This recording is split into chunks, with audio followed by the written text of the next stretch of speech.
রাজধানীর মিরপুর, যেখানে প্রতিটি সকালে শুরু হয় নতুন আশা নিয়ে, কিন্তু 2024 সালের 28 মে দুপুরে এই শহরে ঢেকে যায় মৃত্যুর ছায়ায়।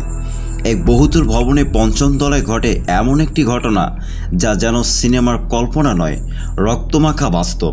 দোলন দোলা ও তার স্বামী পাপ্পু তাদের ভালোবাসায় ভরা বাসা মুহূর্তেই পরিণত হয় হত্যাকাণ্ডের মঞ্চে। ছুরি হাতে এক আত্মীয় সাজা মানুষ একের পর এক আঘাতে নিভিয়ে দেয় দুটি জীবন। কে সে, কেন এই খুন? আজ আমরা বিশ্লেষণ করব এই হত্যার প্রতিটি বাঁক, প্রতিটি রহস্য, শুধুমাত্র ফেস অফ কোর্সিনে। সাবস্ক্রাইব করুন এখনই, কারণ এখানে আমরা প্রশ্ন তুলি, সত্য খুঁজি।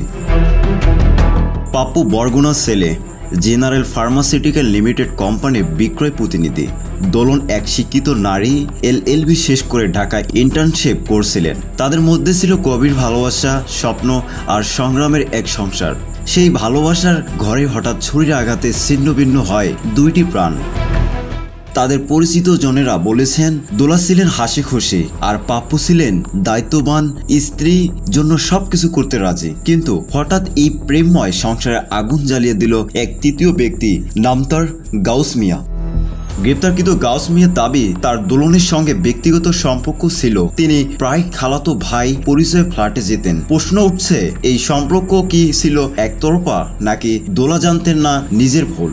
পুলিশ বলছে সম্পর্কের জোরেই হত্যাকাণ্ড, কিন্তু সেই সম্পর্কে ভিত্তি কতটা সত্যি তা নিয়ে উঠছে সন্দেহ। গাউস কি প্রতারিত প্রেমিক, নাকি হিংস্র এক মিথ্যাবাদী? হত্যার দিন কি ঘটেছিল? 28 মে 2025। দুপুরটা ছিল অন্য সব দিনের মতোই সাধারণ। মিল্লাত ক্যাম্পের 3 তলায় একটি ফ্ল্যাটে পাপ্পু আর দোলন একসঙ্গে সময় কাটাচ্ছিলেন। কেউ জানতো না এটাই তাদের জীবনের শেষ দুপুর। তখন ঘড়ির কাঁটা 1:30 ছুঁই। হঠাৎ এক পদধ্বনি ভেসে আসে সিঁড়ি দিয়ে। দরজার সামনে দাঁড়িয়ে এক পরিচিত মুখ, গাউস মিয়া। দোলনের চেনা মানুষ, খালাতো ভাই বলে পরিচয় দেয় সে। দোলন দরজা খুলে দেন। এটাই ছিল তার জীবনের সবচেয়ে বড় ভুল।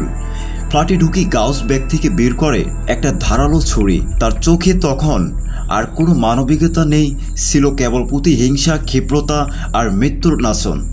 দোলন চিৎকার করে উঠলেও গাউসের আঘাত থেমে থাকেনি।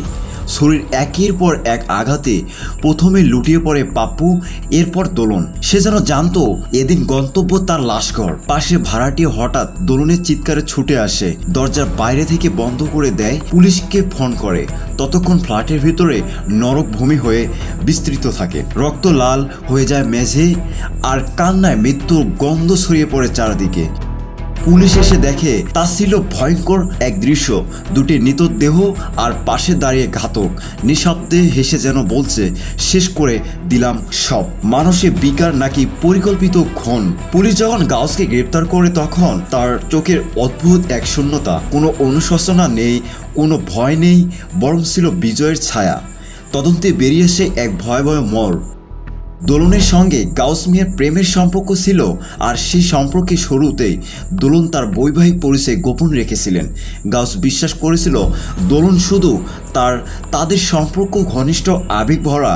কিন্তু হঠাৎ একদিন গাউস জানতে পারে নির্মম সত্য, দোলন আসলে বিবাহিত, তার স্বামী পাপ্পুই সেই ফ্ল্যাটের সঙ্গে। এই আবিষ্কার গাউসের ভেতরে সব কিছু এক মুহূর্তেই ছিন্ন ভিন্ন করে দেয়। সে শুধু প্রেমে প্রতারিত হয়নি, তার অহংকার, বিশ্বাস, পুরুষত্ব যেন দগ্ধ হতে থাকে প্রতিটি মুহূর্তে। পুলিশের জবানবন্দিতে গাউস বলে, আমার সঙ্গে এতটা এগিয়ে গিয়েও সে আমাকে ধোঁকা দিয়েছে, আমাকে ব্যবহার করেছে, আমি তাকে মাফ করতে পারিনি। এই বিশ্বাসঘাতকতাকে সে দেখেছিল অপমান হিসেবে, প্রতিশোধকে বেছে নেয় ন্যায় বিচার হিসেবে। গাউস তখন আর মানুষ ছিল না, সে হয়ে ওঠে এক জ্বলন্ত প্রতিহিংসার আগুন, যে আগুন দোলনের ফ্ল্যাটে ঢুকে ছড়িয়ে দেয় মৃত্যু, রক্ত আর দুঃস্বপ্নের বিভীষিকা। একটা সম্পর্ক নামে এমন নৃশংসতা, এ কি শুধুই একটা ব্যর্থতা প্রেমিকের প্রতিশোধ, নাকি ছিল বহুদিন ধরে প্ল্যান করে রাখা হত্যার নীলন কষা? বিশ্লেষকরা বলছেন গাউস মিয়া একজন সাইকোপ্যাথ। হত্যার আগে ছুরি বহন সবকিছুই ছিল চরম এক পরিকল্পনার অংশ। তবে আরো ভয়ঙ্কর প্রশ্ন হলো, সে কি একাই এই পরিকল্পনায় ছিল, নাকি এর পিছনে ছিল আরো কেউ? দোলন কি আগে থেকে জানতেন এই মানুষটা বিপজ্জনক? এই হত্যাকাণ্ড আমাদের চোখে আঙ্গুল দিয়ে দেখিয়ে দেয় সমাজে ঘাপটি মেরে থাকা কিছু বিকৃত প্রবৃত্তির মানুষ কিভাবে খালাতো ভাই নামের ছায় ঢুকে পড়ে জীবনের গভীরে আর একদিন ছুরি চালিয়েই শেষ করে দেয় এক একটি স্বপ্নময় জীবন। এই খুন কি শুধু একতরফা ভালোবাসা ভয়ঙ্কর পরিণতি, নাকি এর পেছনে আরও আছে অজানা মুখ, চাপা পড়ে থাকা অতীত? আপনার মতামত দিন, কমেন্টে লিখুন আপনার চোখে সবচেয়ে বড় দায় কার। সাবস্ক্রাইব করুন ফেস অফ কোশ্চেন চ্যানেলটি, কারণ এখানে আমরা প্রশ্ন তুলি, সত্য খুঁজি। আমাদের ফেসবুক গ্রুপে যুক্ত হতে ভিডিও ডেসক্রিপশনে আমাদের ফেসবুক গ্রুপ লিঙ্কটি দেওয়া আছে। সত্যের পথে আমরা একসাথে হাঁটবো। দেখা হবে পরবর্তী ভিডিওতে। সে পর্যন্ত সচেতন থাকুন, ভালো থাকুন, সুস্থ থাকুন। আল্লাহ হাফেজ।